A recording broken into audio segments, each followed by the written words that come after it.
Hi everyone. Today we are going to learn solving a linear programming problem by using graphical method. So I have taken a problem of maximization type where the objective function of this problem is z is equal to x plus 1.5 y, and the condition for its objective is x plus 2y less than or equal to 160, 3x plus 2y less than or equal to 240. The first step in the graphical method is convert the inequality to equality type. So inequality, when I say when you have less than type or greater than type, you can directly rewrite in terms of equality form. So both the constraint I have expressed in terms of equality. Second step, make the RHS of the constraints to be 1. So for that you can take the RHS value, divide by the value to the entire equation, so that you will get RHS of the equation is equal to 1. That is your second step. Now you have got an equation. Name it as equation 1 and 2 for the two constraints. Now to identify the vertices, x by 160 means to find x in this first equation, if you put y 0, you will get x as 160. So the first value a as 160 comma 0. If you want to find y value, put x 0. So you will get the second point. So when x is 0, y is 80. Name it as a and b. These 2 points are obtained from first equation. Similarly, from the second equation, to find the value of x, you can put y 0. When y is 0, x will be 80 comma 0, because RHS is 1, right? Yeah. Similarly, if you want to find the value of y, put x is equal to 0. So it becomes 0 comma 120. So these are the points which can be plotted on the graph. So I have taken a x and y axis with 20 units. Red line represents, it is for the second equation. I'll write it as D and C. Green line represents the line obtained from first equation, that is A and B. Always try to connect the same points which is obtained from the equation. Considering the constraints, both the constraints are less than or equal to. Whenever the constraints are less than or equal to, from the line which you have drawn, draw a downward arrow mark. If the constraints are greater than or equal to, from the line, draw an upward arrow mark.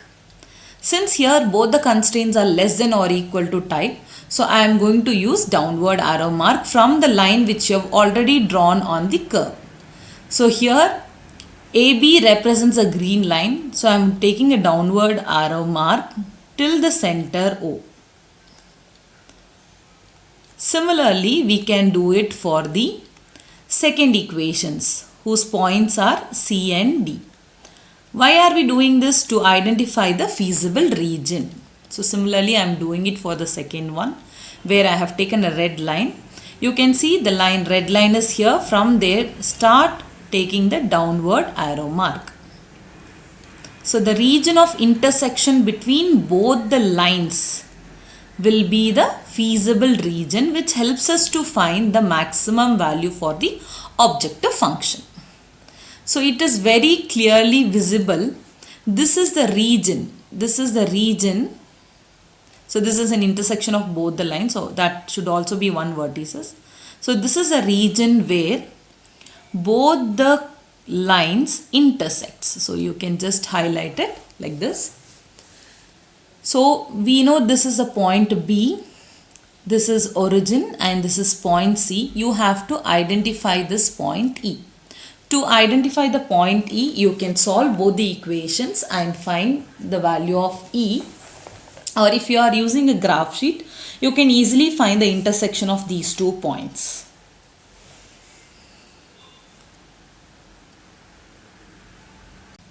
So on solving these 2 equations, we have identified 40 and 60 will be the intersection points.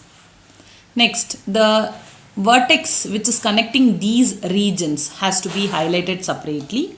These value will be substituted back to the objective function to find what is the maximum value. So take a table where you can write the vertex of the intersection region and objective function. So we have 0 0, you can substitute, the value will be 0. C 80 comma 0, the value will be 80 itself. E 40 comma 60, value is 130. And B 0 comma 80, whose value is 120. So our question is used to find the maximum value of the objective function. So the maximum value of this objective function is corresponding to the vertex 40 comma 60. So the value of x and y for this objective functions will be 40 comma 60. So this is the value of x and y, which is 40 comma 60. I hope you have understood the concept. Meet you in the next video.